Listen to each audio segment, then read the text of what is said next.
Bismillah. Ustaz, mohon penjelasannya. Bagaimana mendidik anak yang saat ini sudah dewasa dan sulit dinasehati karena kita kurang mendidiknya di saat mereka kecil. Bukan kita, Anda. Saya tidak ikutan. Saya sudah punya istri, punya anak. Mungkin Anda yang tidak tepat.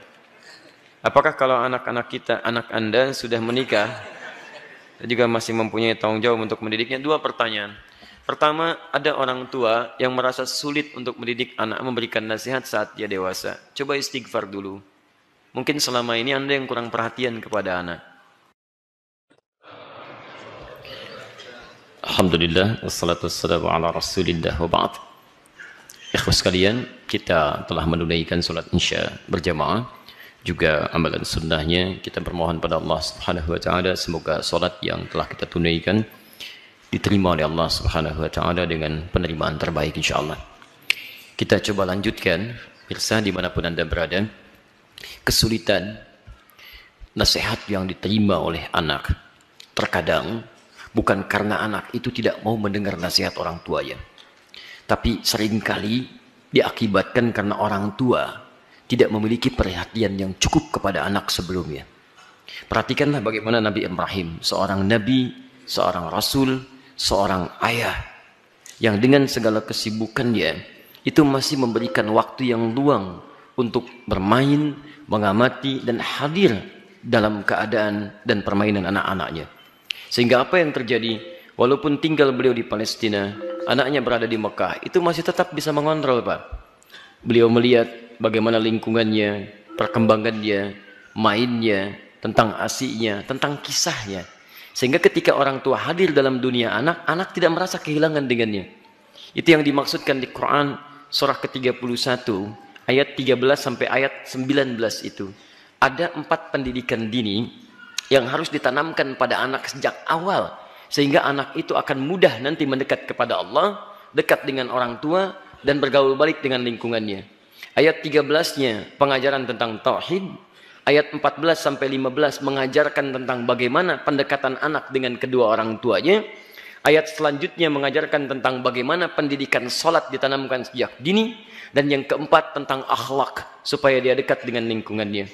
Nah, ini kadang-kadang yang kita lupa. Mohon maaf, kita itu bukan nabi, rasul juga bukan. Surganya tidak sedekat Nabi Ibrahim. Maaf, gelar kita bukan Khalilullah, bukan Abul Anbiya. Sesibuk apa sih? Kadang-kadang pekerjaan berangkat gelap, pulang gelap, anak tidak bisa terlihat dengan baik. Ini barangkali yang menyebabkan anak-anak kadang ingin mencari perhatian. Bukan karena nakal, tapi mungkin karena orang tuanya tidak hadir dalam dunianya. Yang jadi persoalan. Saya mohon Bapak Ibu sekalian, kita sudah punya pengalaman yang sama. Ya, setiap Anda pulang ke rumah, anak kan tidak akan menyebut dengan profesi Anda. Anda jadi direktur di kantor, tapi di rumah anak Anda itu mengharapkan ayah, bukan direktur. Pernah Anda pulang disambut oleh anak, Pak Direktur, Masya Allah, hebat kalau begitu Anda. Saya selama ini pulang ke rumah, anak kami masih kecil-kecil. Sejak dia usia 3 tahun, anak yang pertama, itu menanti depan rumah. Gak pernah saya pulang sampai ke rumah dibuka, sampai hari ini dengan adiknya. Kalau menyambut kami, datang dia berdua, tidak pernah memanggil sampai hari ini. Ustadz, tidak. Ternyata mereka menunggu ayahnya gitu. Satu kejadian, karena tahu saya sering kali pulang malam, dia siangnya tidur. Banyak dia tidur, supaya tunggu malam saya datang. Ternyata kadang ingin menampilkan sesuatu. Ingin menyampaikan pesan tertentu. Kadang ingin menyampaikan pesan bahwa saya sudah menghafal surat 8 jam tunggu-tunggu itu. Antum juga begitu. Anak antum mungkin menyiapkan karya macam-macam. Cuman ketika pulang, beban pekerjaan Anda yang di luar itu kadang dibawa ke rumah. Itu yang membuat kita tidak adil. Itu yang repot. Kadang-kadang masalah di kantor dibawa ke rumah. Nyampe ke rumah anak sudah menunggu. Sudah menyusun senyum sebaik mungkin, ketika dibuka ayahnya cemberut.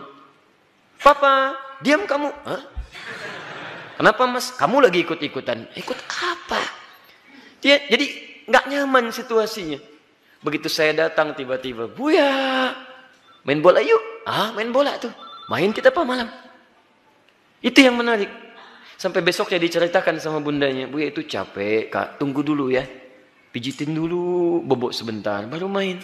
Besoknya ditunggu, Masya Allah, di depan pintu. Buya, capek ya? Masya Allah. Ayo sini Bobo, kakak pijitin. Pijitin Pak. Bobo dulu, Bobo merem, katanya merem. Begitu merem kita baru semenit. Ya bangun, main bola yuk. Masya Allah. Tapi itu tuh susah didapatkan lagi ketika dia dewasa. Jadi kalau Anda nggak dapat sekarang, besok Anda tidak akan bisa meraihnya. Karena itulah orang tua seperti Ibrahim alaihissalam memberikan perhatian yang dalam. Anak itu punya rasa. Jangankan mendengar nasihat bapak ibu, ya nyawa saja mau diserahkan kok. Bapak cuma mimpi melihat kamu begini. Kak, kerjakan sekarang Pak. Coba antum tes pulang dari sini. Bapak tadi ikut kajian, Quran Sunnah Solution. Wah, dapat gambaran, nyembelih kamu. Bagaimana pendapat kamu? Wah, sesat Pak itu, jangan ikuti lagi. Repot gitu kan. Jadi yang pertama itu demikian. Pertama kita koreksi dulu. Yang kedua kita mendekat kepada Allah berdoa, ya Allah, tidak engkau titipkan anak itu kepada ibunda yang lain kecuali pada hamba ya Allah. Berikan kekuatan. Hamba yakin engkau tidak pernah memberikan ujian kecuali kepada yang sanggup menjalaninya. Sentuh hatinya ya Rabb. Sentuh hatinya ya Rabb. Ingat ketika seseorang telah menikah pun kewajiban untuk memberikan nafkah berhenti memang. Tapi mohon maaf, perhatian itu kan tidak terputus. Anda masih berhak memperhatikan, memberikan arahan dan sebagainya. Karena itu, jangan putus dalam memberikan nasihat, sampaikan dengan cara yang terbaik. Kalau tidak pakai bahasa akal, gunakan bahasa hati. Setidaknya jadikan dia teman dalam kehidupan. Insya Allah dengan kalimat yang menyentuh, lama-lama dia akan tersadar. Jadi buka dengan doa, setelah itu ajak untuk berbicara dengan bahasa hati. Nah, Mama bersyukur, kamu sekarang sudah tumbuh dewasa, cukup pintar, teman kamu banyak. Dulu saat kamu dikandung, masuklah ke situ. Besar harapan Mama terhadap kamu. Tiap malam Mama bermohon kepada Allah mengalirkan air mata. Supaya kita itu bisa sama-sama. Sama-sama duduk, sama-sama tersenyum. Kita bisa bahagia. Saat kamu berada dalam sekian bulan, harapan itu semakin tinggi. Ayah menambah peluk keringatnya supaya kamu bahagia. Kami berdoa supaya kamu tidak seperti kami. Makannya mungkin terbatas dan sebagainya. Pelan-pelan. Sampai sudah masuk ke dalam jiwanya, baru antum sampaikan nasihat-nasihat kebaikan. Insya Allah pelan-pelan di situ akan hadir kebaikan-kebaikan. Demi Allah saya katakan, sepanjang menjadi orang tua, akan ada satu chemistry yang terbangun antara dua hati, yang satu sama lain akan saling tersentuh di situ. Semoga Allah memberikan kekuatan insya Allah.